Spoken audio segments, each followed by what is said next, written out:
मेरे रथ को दोनों सेनाओं के बीच में खड़ा कीजिए और जब तक कि मैं युद्ध क्षेत्र में डटे हुए युद्ध के अभिलाषी इन विपक्षी योद्धाओं को भली प्रकार देख न लूं कि इस युद्ध रूप व्यापार में मुझे किन किन के साथ युद्ध करना योग्य है, तब तक उसे खड़ा रखें। लो पार्थ, देखो, युद्ध के लिए जुटे हुए इन कौरवों को देखो। तुम्हारे ताऊ चाचों को, दादों को, परदादों को, गुरुओं को, मामाओं को, भाइयों को, पुत्रों को, पौत्रों को तथा मित्रों को, ससुरों को और उन उपस्थित संपूर्ण बंधुओं को देखकर कुंती पुत्र अर्जुन अत्यंत करुणा से युक्त होकर शोक करते हुए यह वचन बोले। हे कृष्ण, युद्ध क्षेत्र में डटे हुए अभिलाषी इन स्वजन समुदाय को देखकर मेरे अंग शिथिल हुए जा रहे हैं और मुख सूखा जा रहा है तथा मेरे शरीर में कंप एवं रोमांच हो रहा है।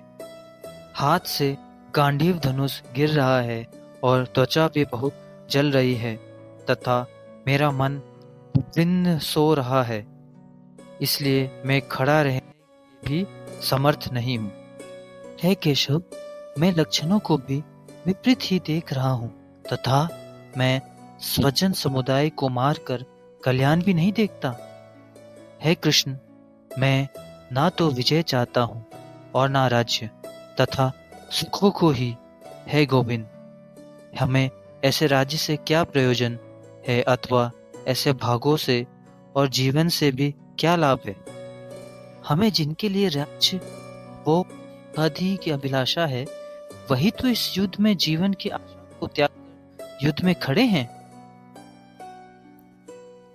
है मधुसूदन, मुझे मारने पर भी अथवा तीनों लोगों के राज्य के लिए भी मैं इन सब को मारना नहीं चाहता।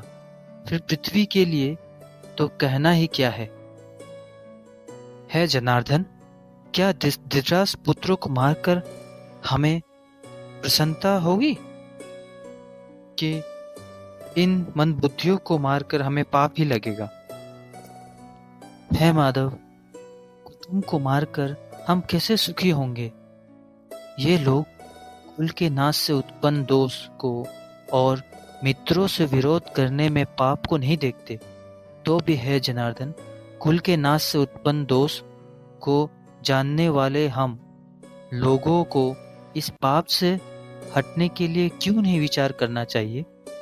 कुल के नाश से सनातन कुल धर्म नष्ट हो जाते हैं तथा धर्म का नाश हो जाने पर संपूर्ण कुल में पाप भी बहुत फैल जाता है।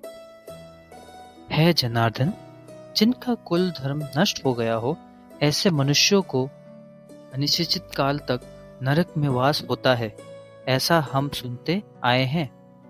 हाँ, शोक हम लोग बुद्धिमान होकर भी महान पाप करने को तैयार हो गए हैं, जो राज्य के और सुख के लाभ से स्वजन मारने के लिए उद्यत हैं।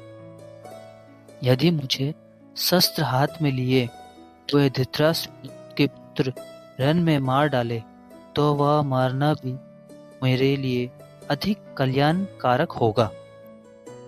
और यह कहकर अर्जुन अपने गांडीव का त्याग कर रथ के ऊपर बैठ जाए।